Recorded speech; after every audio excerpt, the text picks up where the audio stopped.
excited, and I'm going to call up our district's doctor, Dr. Reed, and she's just going to come up and talk to us a little bit about the coronavirus, what it is, and how to stay safe at this time. Dr. Reed.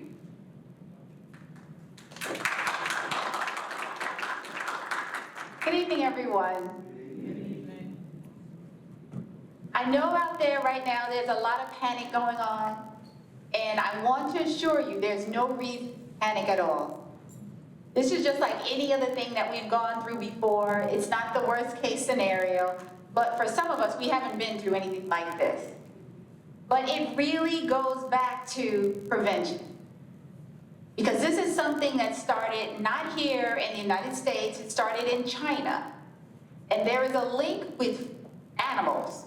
Because this is one of those diseases that gets transferred from animals to humans. And the thought is that somebody ate a contaminated animal, because the coronavirus has been around for years. This is not a new virus. This strain is called N for novel, because its strain is a different strain than what we've had. But if you have a Lysol can and you look on the back to see what type of viruses or bacterial infections, coronavirus is right there. It's just that we never paid attention, but it's been around for years. With that being said, it transferred from an animal to human. And there are other viruses that do the same thing. There's probably just about 3 that are actually zoonotic, and that's what we call them. But what happened is, it's been spreading from respiratory droplets. And when I say respiratory droplets, we're now saying that you should stand right about 6 feet from somebody when you're talking to them. And I know how sometimes we like to be in everyone's face when we talk, but this is really a time where you put up a wall. Because just by talking, you can spread it. Because when we talk, some saliva comes out of our mouth, we might cough, respiratory droplets travel in the air, and all it takes is for it to land on a surface.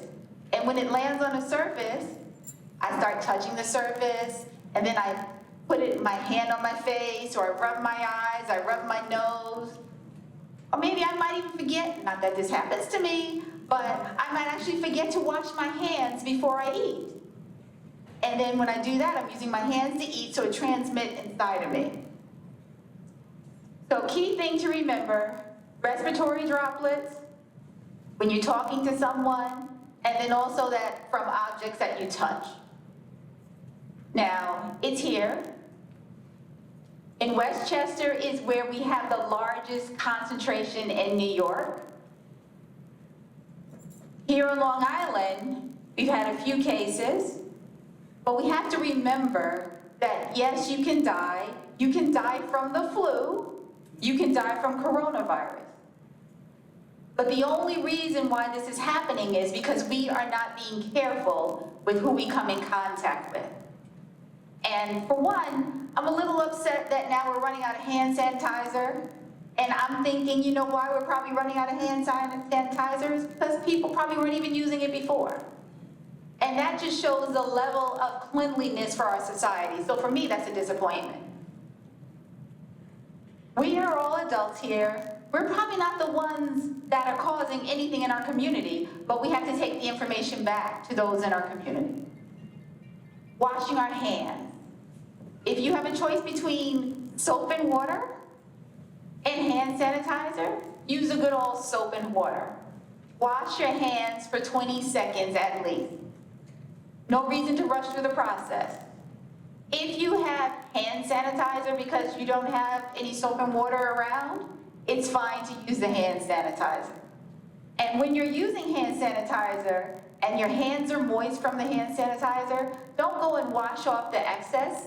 It's alcohol. It's just gonna dry. Just let it dry. Do not drink after anyone. Do not eat after anyone. Do not share the same utensils and feed your loved one. And then feed yourself. Because that's how we spread things. When you are around other people, it's very key that if you have to cough or sneeze, Do not use your bare hand. Either use a tissue. If you don't have access to a tissue, just cough into your arm like this. And then once you finish what you have to do, then go ahead and wash your hands, because guess what? It's still around you. And then if someone comes up to you, don't allow them to touch you on the part of your body. And I mean, it seems like common sense, but it's not. Thursday, I was at a meeting with doctors. I saw a lady cough in her hand, her right hand, and then she went over to another person, gave them a handshake using the right hand. I can't make it up, yes, I can't. So these are things that you say are common sense, but guess what? People are not practicing common sense and healthful things and habits. So if you do cough into your arm, don't let anyone touch you. One of the other things is signs and symptoms. We all know that the flu is a virus. Coronavirus is a virus.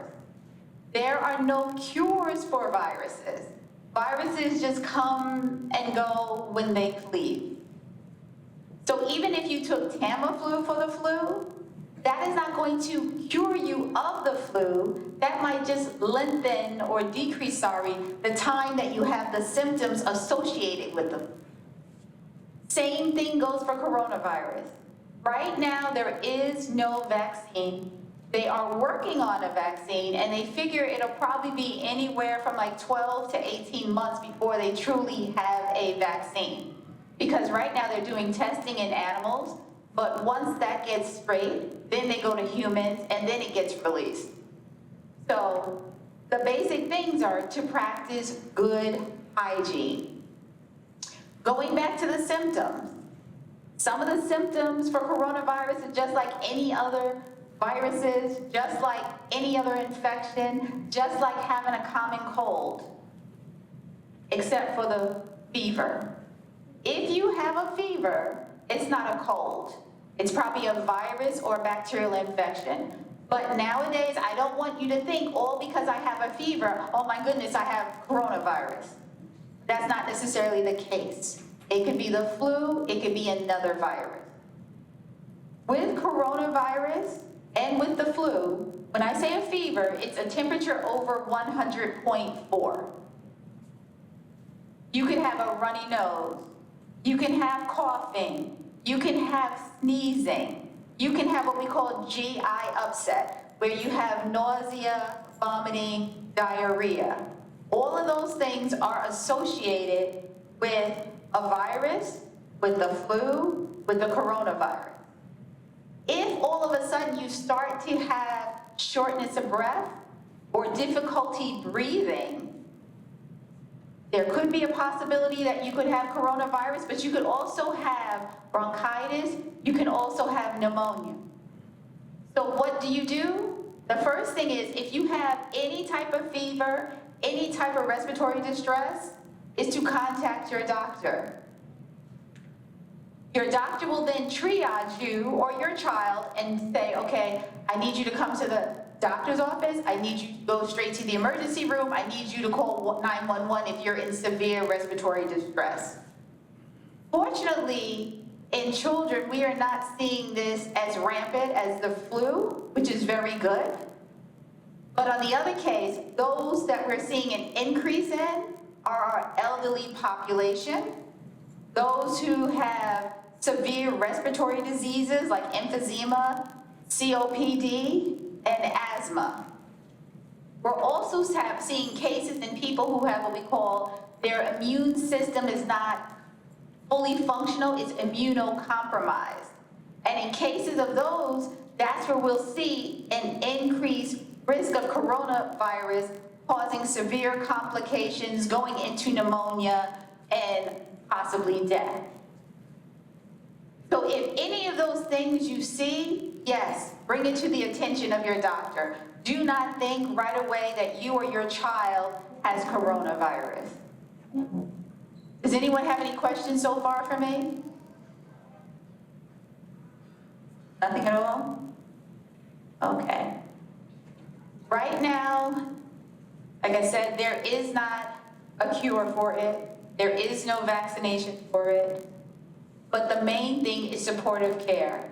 So if your doctor says that, you need to be quarantined and your family needs to be quarantined, it's a very serious matter, because once you have been exposed to the virus and you have the virus and you're exhibiting symptoms of the virus, you are still contagious.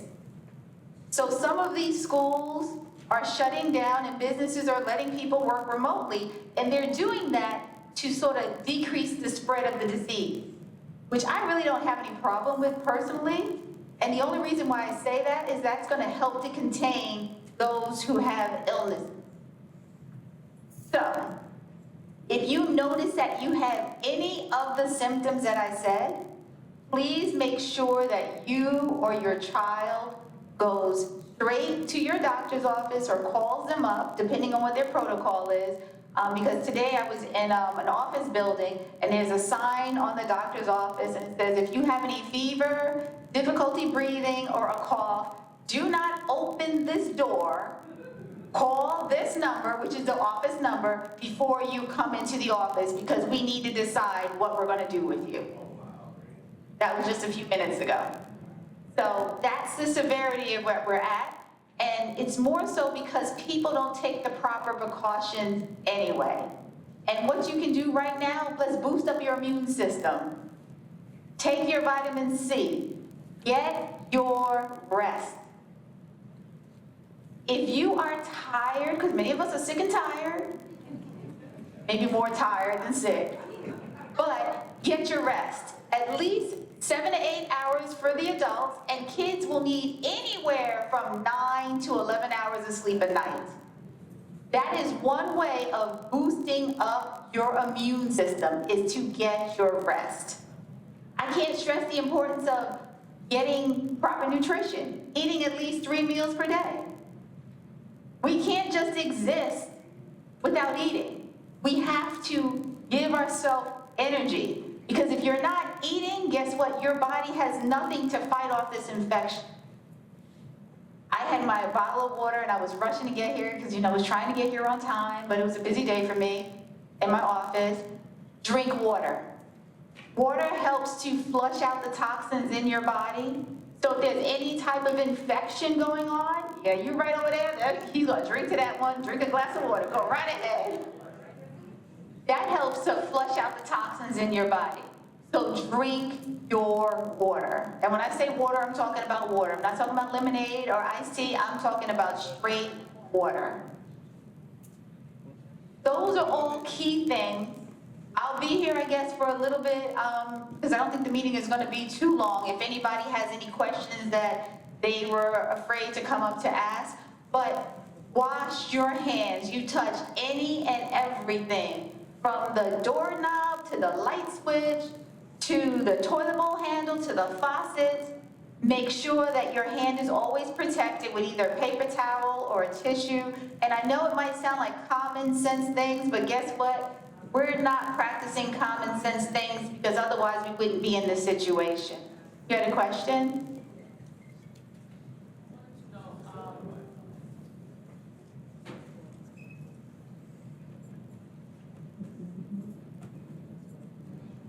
I'm giving you six feet, so that's why I stepped back. I wanted to know, if you have staff members that are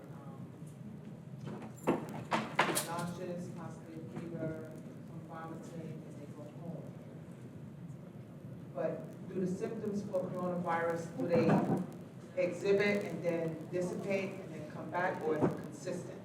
So, will it go away and come back? How do we know if we need to have a staff member come back with a note from the doctor and stuff? So how do you distinguish, Okay. One of the things that research is showing now is that many people have been exposed to the coronavirus, or who've had the coronavirus, and have not exhibited any symptoms at all, which is a good thing and a bad thing, because that means that they had it and they were contagious and people were around them. This is nothing for you to go crazy about. If it's a virus, it's a virus, you're gonna be sick for a couple of days. But if someone has fever and vomiting, usually when you have fever, fever is more than a day or two. So if someone has a prolonged time that they're out because of a fever, usually we say 2 days, and after 2 days, if you've been out, you have to, of course, come with a doctor's note. So it's the same protocol that's going on now. If someone is out for more than 2 to 3 days, yes, they need to bring in a doctor's note to make sure everything is fine. But your body, as long as you're healthy, the immune system will fight whatever infection it's exposed to, and it just goes away. But with coronavirus and the flu, we know that it's normally longer than 2 to 3 days. Any other questions?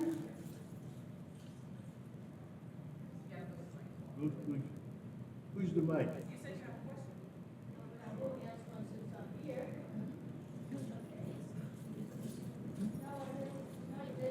But you know what, I had a question in my mind, so maybe you read my thoughts. I have an animal, a servant, a little Yorkie, and I walk him, he goes out. I heard you say that it can be transmitted from your animal. What are my chances of that? Well, the only way that you are going to get it from Sir Bentley is if Sir Bentley has been exposed to it. So if he's been around other people or animals that has the infection, he could, yes, transmit it to you. Thank you. No problem. You have to come down. I just want to know what would be the symptoms to know if your animal got sick. How do you know? Animals basically will have the same symptoms that we have. We love to eat. So anytime we don't feel good, we don't eat as much as we do. So your animal will be a little lethargic, might have diarrhea, might vomiting, might have a little fever. Any problems at all, then you would take your animal to the veterinarian to get examined. And I mean, of course, you know, there are some people that let their dog lick their face and things like that. You know, try not to do that and be so loving and affectionate in that way towards your dog or whatever animals you have. Okay, so just a quick overview. Wash your hands, get your rest, eat, and avoid touching surfaces. If you do touch the surface, and even at home, you can just wash everything down or wipe everything down with Lysol or some type of bleach. Because the thing is, these things, if I coughed and I had coronavirus, if I coughed and any type of my respiratory droplets from my saliva landed here, it can stay here up to 48 hours. So that's a good amount of time. And all it takes is someone else to touch it, rub their eyes, put their hands in their mouth, and the virus will go on to them. Okay, if no other questions, I'm going to pass the mic back to you.